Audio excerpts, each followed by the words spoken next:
Hello అండి, welcome to రుచికాస్ happy home. అందరూ ఎలా ఉన్నారు? బాగున్నారా?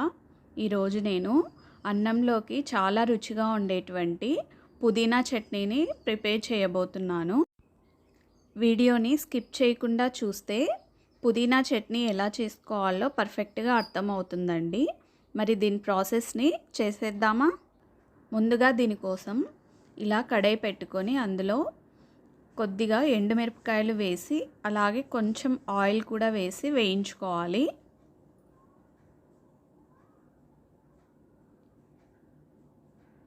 ఎండుమిరపకాయలు కొద్దిగా ఫ్రై అయిన తర్వాత ఇందులో 1/2 స్పూను జీలకర్ర వేసి వేయించాలి.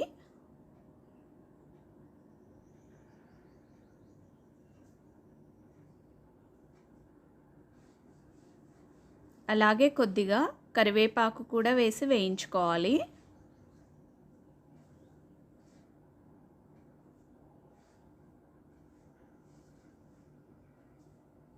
ఇవి చక్కగా ఫ్రై అయిన తర్వాత వీటిని తీసి పక్కన పెట్టుకోవాలి. అదే కడాయిలో ఒక 2 ఆనియన్స్ని ఇలా ముక్కలుగా కట్ చేసి తర్వాత 2 టమోటాలను కూడా వేసుకోవాలి. ఇందులో కొద్దిగా ఆయిల్ వేసి వేయించుకోవాలి.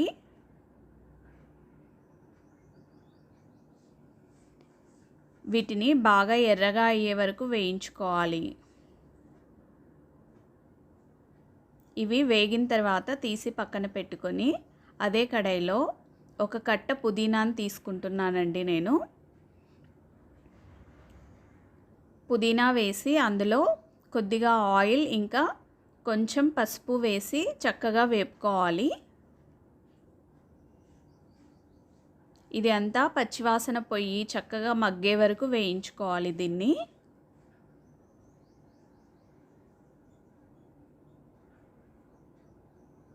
చూసారా, ఇది చక్కగా వేగిందండి. ఇప్పుడు దీన్ని తీసి పక్కన పెట్టుకుంటున్నాను. ఇప్పుడు ఒక మిక్సీ జార్ తీసుకొని ముందుగా వేయించినటువంటి ఎండుమిరపకాయలు వేసి ఇందులోనే కొద్దిగా సాల్ట్ కూడా వేసి మిక్సీ పట్టుకోవాలి. ఇలా గ్రైండ్ చేసుకున్న తర్వాత ఇందులో వేయించి పెట్టుకున్నటువంటి పుదీనా ఇంకా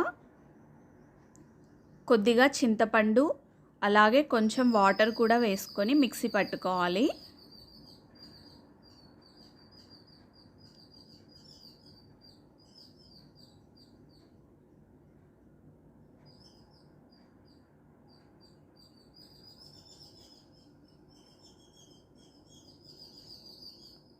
ఇలా గ్రైండ్ అయిన తర్వాత ఇందులో ముందుగా వేయించుకున్నటువంటి టమోటా ఇంకా ఆనియన్స్ ఉన్నాయి కదా, వాటిని కూడా వేసి గ్రైండ్ చేసుకోవాలి. ఇలా రెడీ అయినటువంటి పుదీనా చట్నీలో కొద్దిగా పోపు కూడా వేసుకుంటే రుచి చాలా అద్భుతంగా ఉంటుందండి. ఎంతో రుచిగా ఉన్నటువంటి పుదీనా చట్నీ రెడీ అయిపోయిందండి. ఇది అన్నంలోకి చాలా రుచిగా ఉంటుంది. అప్పుడప్పుడు ఇలా చట్నీలు కూడా మనం ట్రై చేస్తూ ఉంటే వీటి రుచిని ఎంజాయ్ చేయవచ్చు. వీడియో నచ్చినట్లయితే లైక్ చేసి మీ ఫ్రెండ్స్ ఇంకా ఫ్యామిలీతో షేర్ చేయండి. ఎవరైతే ఈ ఛానల్ని ఫస్ట్ టైం చూస్తుంటారో ఇటువంటి మరిన్ని వెరైటీస్ మీ దాకా చేరాలంటే ఈ ఛానల్ని తప్పకుండా సబ్స్క్రైబ్ చేసి లైక్ చేయండి.